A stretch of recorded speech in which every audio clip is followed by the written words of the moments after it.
Alright guys, welcome back to my Mandalorian breakdown and review video series.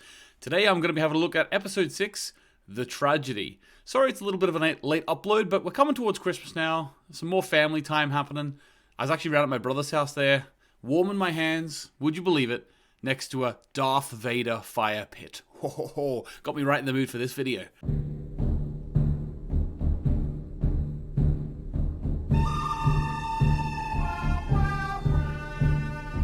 So the episode opened with a really lovely scene between Mando and the child, or Grogu, as we call him now.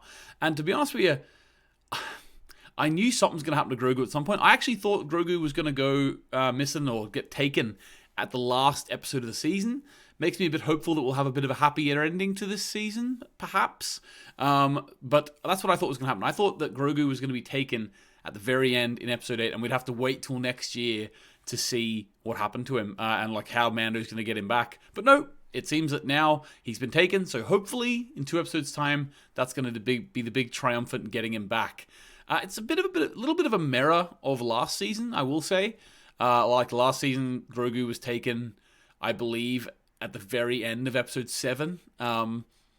So it's a bit of a mirror. If they get Grogu back in episode 8, it'd be very similar to season 1. So maybe they won't. Maybe they'll actually take Grogu away and have him over this whole break. They won't get him back. Maybe they'll be so close to getting him back that they won't get him. Now, I do have a prediction, which I'll get into a bit later, how I think... it's not really, I don't really mind if it doesn't come true, but it would be cool if it comes true. So I'm going to sort of lay that down later on. All right, so it opens up with this lovely scene between Grogu and Mando, and it's just highlighting all those things. You know, a proud father again. The relationship between them, I've talked about it so much, is just so lovely and so realistic to a father-son relationship, in my opinion. Like a parent figure, you know, parent relationship. I like the idea that Mando's tickled by the fact that he can just keep saying Grogu and he'll turn around. That really touched my heart. You know, Mando finally has an extra piece of connection to Grogu that he can actually he actually knows a bit more about him and he can get him to respond to him, and that really tickled Mando, and I really enjoyed that aspect to the show. Now they did a bit of a bait and switch here. Where they showed us this lovely scene between Grogu and Mando, and then they straight away, Mandalorian, The Tragedy. So the fact that it's called The Tragedy obviously all of a sudden sends shivers up your spine. You're thinking, geez, what's going to happen to this baby? 100%, you know, there's been a lot of tragedies in Star Wars. You know, like Order 66 was a big tragedy. Darth Vader, the moment he turned to the dark side with Palpatine cutting off Mace Windu's arm, that's a tragedy. You know, the whole of the first story was kind of like, you know, even with the brother and sister, you know, Leia and Luke, you know, it's a bit of a will they, won't they? Then it turned out they were brother and sister. Bit of a Greek tragedy going on. Lots of tragedy in Star Wars for sure. So I immediately when I saw it was called The Tragedy, 100% knew someone's dying or this child's getting taken. And that's what happened. So the child was taken. So... understandable why they would start with this scene, because it is really a place to bring you back in and have you feeling nice and warm and fuzzy within their relationship, and then bah, it's gone. So they get to the planet, and Mando takes Grogu to the Seeing Stone, and I really love this because it sort of reminds me of the stone. I think I talked about it last week when they mentioned it. The stone that Luke Skywalker was on in The Last Jedi, and it reminds me of that because it's. If you view like the Jedi Council from the prequels as sort of the religion of the Jedi, it's like the religion. They've got their big halls. They've got the big Jedi Council. They've got the school. It's very much like a religion, modern day religion / you know, medieval religion, like sort of through the Renaissance period. Whereas this portrayal of the Jedi Seeing Stone, and it very much felt much more pagan, much more sort of the earth, sort of a different era of Jedi. So I'd love to do a lot more reading into that. I know that there's a lot of extended universe and Legends content on the sort of the old days of the Jedi, and it makes complete sense to me that they would have these pagan ideas still within the folklore of the Jedi. then they obviously grew on to more of an organized, more of a modern religion type feel. But yeah, I thought this was great. I thought that Grogu sitting on there and then like getting the blue force energy around him, and then Mando couldn't get to him. I thought it was really interesting. I wasn't expecting it to be an actual like burst of force energy around him and like a cylinder up to the sky. I thought it would be very much a thing like he just sits on the rock and that's all he had to do. So the fact that he was actually channeling some sort of force energy was great. I thought it was. It reminded me that I was in a sci-fi. You know, it reminded me that I was in Star Wars, because you know, if he just went and sat on the rock, it wouldn't have been very good. It does obviously make me think who's gonna come to him. Now, in my mind, there's a few obvious choices. Now, obviously, Ezra Bridger is an obvious choice because of the tie-in to Rebels. And obviously we've also already seen Ahsoka Tano, and also there's also the Grand Admiral being teased, so it all ties in there. Maybe that could be the case. I also could see them doing something with Luke Skywalker. I don't know how I would feel about that, if I'm completely honest with you. I think they might be okay. It might be okay to do something like that. You maybe would have to de-age him, which they could do, I suppose. Maybe they'll just mention him, or maybe the show will finish with Grogu being left to Luke. Like, that's how the whole Mandalorian series will finish, maybe. Because obviously we know Luke did start up his own Jedi training school, where Kylo Ren obviously eventually massacred a lot of people. So he burnt the place down. So that could happen. And I think I'd like to see that as well. But I don't know how I feel about Luke becoming involved in the show, like, all the time. You know, I don't know if him becoming a series regular is a great idea. But at the same time, this show seems to, doesn't matter what I think, they keep doing a good job. So I'm sure they do a great job, and I'm sure I'd enjoy it, but I'm just not sure how I would feel about if Luke just came in. Because to me, a character that big from the original series coming in, all of a sudden it's like, this is your main character now. It's weird to me if they bring Luke in and he's not the main character of the show, because he's like such a big name. You know, he's such a big character in the series. It just feels to me like we should keep it separate. Not like I like the tie-ins to the films, but I think that we should keep it separate to a certain extent. Like, he's just too big. It's kind of like when you see a film, like, you know, like the film Eurotrip. Like, I'm going way back here, but at the very beginning, there's a band playing at a party, and the lead singer of the band is Matt Damon, and it's just like, hang on a minute. He's the biggest thing that this film's got. And from that point on, I was just thinking, geez, that was weird that Matt Damon was in this. So it would kind of feel like that to me, that I don't know if Luke would fit. Is he too big? Is he too big for something like this? Like, his gravity as a character is too big that it would draw the viewers to that. You know, we'll see. I'm sure they would do a really good job, but we'll see. Speaking of characters who they sort of bring in from the films, like, obviously Boba Fett was in this episode, and geez, it was amazing. Like, this is, like, could you call this fan service? 100% you could. I mean, in my opinion, fan service is just, you know, if you make something to make the fans enjoy the show, isn't that fan service no matter what? So isn't writing a good show fan service? You know what I mean? So the whole point is servicing the fans of the show. I suppose it intends, it's only focusing on a particular community of fans rather than just being open to everyone. But come on, no matter who you are, if you watch this episode, you're going to think this was cool as hell, even if you didn't know who Boba Fett was before. So just so cool. It was a really action-packed episode, obviously directed by Robert Rodriguez. So absolutely, they brought him in, a big-name director, to direct. Obviously, he's done a lot of action stuff in the past, so it makes sense. This was a really good episode in terms of that. It was just like, okay, where are we going to put all the really cool battles? Put it in episode 6, because that's what happened. And the knee rockets from Boba Fett, the rocket on his back. Like, this is the thing I enjoy about the Mandalorian is, how the hell are they replenishing all of this stuff? Because we already saw Timothy Olyphant's character in the first episode use that rocket on his back, and then he's just got another one in there. So where are they getting these extra ammo from? It's not important. It's not important where this extra ammo comes from. It's just there. So it was so cool. Boba Fett is just really good. really good.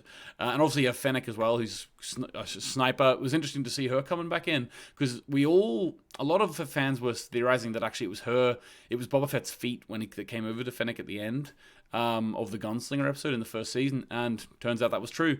And he's helped her back, and it's very interesting.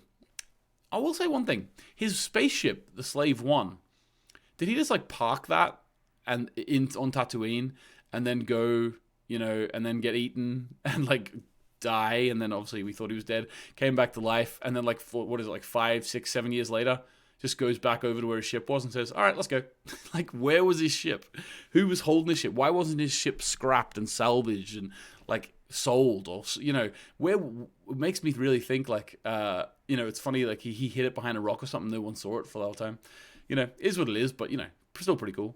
So the Dark Troopers as well, have to admit I was not aware of the Dark Troopers before they appeared in that episode, and to be honest with you, because I wasn't aware of them, I was surprised when I saw how droid-like they are. Now, I don't know, are they full droid? Like, that's what I would like to know. Actually, let me know in the comments.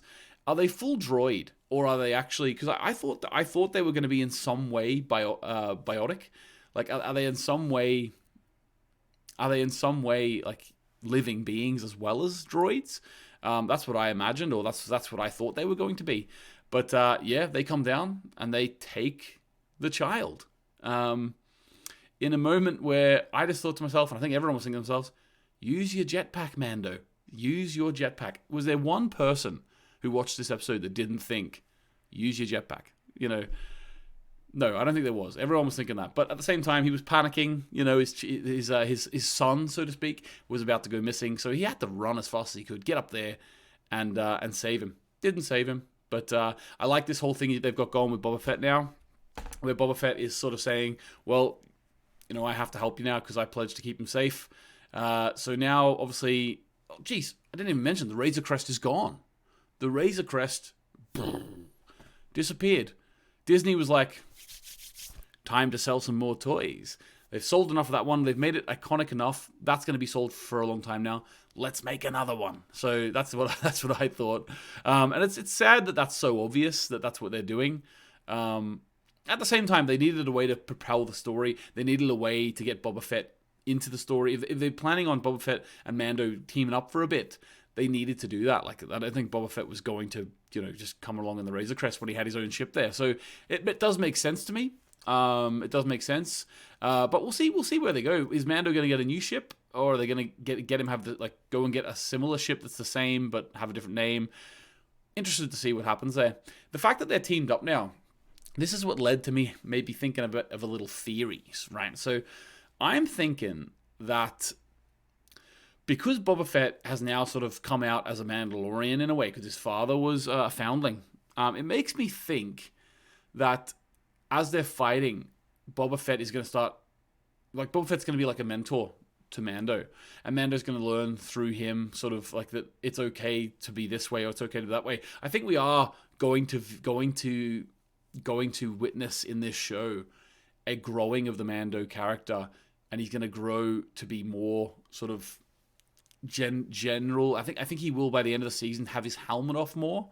I think he's going to move away from the sort of cult that he's in. I think he's going to move away from that. I personally think that's the storyline they're going for with this show. And the theory that I have, it's not really a theory, it's more it would be cool if... I think there's one or two ways this could go. I think at the end of this season, Mando is going to have to make a choice whether to save the child or not, based on taking his helmet off or not. So I think what's going to happen is his helmet's going to be removed or cracked or blown away. It's going to be gone, and he's going to have to make a choice. Do I go out there and fight with no helmet on and get to the child, or do I not? I think there'll be a moment where Mando has to decide to go without a helmet. And that could be really interesting in two ways. That could be interesting in the way that if he chooses to go, then that's going to alter his thoughts in the future in terms of he might realize that actually there are moments when I don't have to have my helmet on, and it'll start the process of that. The other way, and that would be a more positive path for him to take in terms of his growing and leaving that cult. Whereas the other way, the other path, would be that he decides not to. And the child gets taken away again and he has to get him back next season. And the reason why that would be interesting as well is because that would also lead him down the path of maybe eventually taking his helmet off more and not being a slave to having his helmet on all the time. It would take him down that path, but that would be the negative route. So that would be like a trauma route of I shouldn't have let the child go. I should have went with no helmet. Whereas the other side would be positive. I did it. I actually went with no helmet. I saved the child. So if that does happen, and if there's a moment, I think there is going to be a moment at some point in the show where he's forced to fight without a helmet on. I think that just has to happen, to be honest with you. And I'd be really interested to see how they do it. So I don't know if this season, but definitely that's coming. I think we're seeing, by the end of this show, we'll have seen Mando without his helmet on a lot more than we have already. That's my own personal opinion. Okay, a few mentions before we end is that Bill Burr coming back. I was really happy about this, Bill Burr's character, because obviously you have to go spring the child out, so get the guy who's good at heists. So I was really happy to see that. This season has had a couple of recurring characters from the first season who I was very pleased to see recur. And Bill Burr's character is definitely one that I wasn't expecting to recur. And it's also definitely one that I'm really happy he's going to. And the last honorable mention, I just wanted to talk about Gideon just taking out the Darksaber and just showing it off to the child. Like, this is a baby, I know he's throwing around things with the Force and stuff, but Gideon just took it out and was like, hey, look at this. Isn't this cool? Hey, you'd want this, wouldn't you? And it just showed like the petulance, the childish, evil nature of Gideon. I just really wanted to get his comeuppance. Definitely, I'm looking forward to the Beskar spear fight with Mando and Gideon. That's going to be awesome. All right, guys. So this episode was unbelievable. Pack in so much. This show is so good. Like, they pack in so much into 33 minutes. Yeah, just really cool. Like, maybe if I was to be critical, it would be around the the jetpack situation. I think that it was very much one of those things like a chess piece. We want the jetpack to be out of the ship so it doesn't get destroyed. So it has to go with him. But at the same time, he's too overpowered, and he would get there too quickly if it was there. So they sort of write the script in a way just to sort of solve that problem. But to be honest with you, it's pretty obvious the pieces would be put in place. That's my only criticism. Did I dislike that? No, I didn't dislike that. But sometimes in TV, you can kind of see the writers solving a problem through the writing. So I think that's what that was. But apart from that, I thought it was a really great episode. Robert Rodriguez did a great job. Really, really great. I'll tell you what, these stormtroopers are very, very unlucky. They've usually got terrible aims, and whenever they actually start learning how to hit things, they're aiming at a guy with bulletproof armor on. So, it sucks to be them. But apart from that, guys, I hope you're enjoying the run into winter, the run into the holiday season. Spend as much time with your families as you can. All right, guys. See you later. Bye-bye. You're watching the Anthony James YouTube channel, where I, Anthony James, as well as some of my friends, review TV and film. It would mean the world to me if you would subscribe.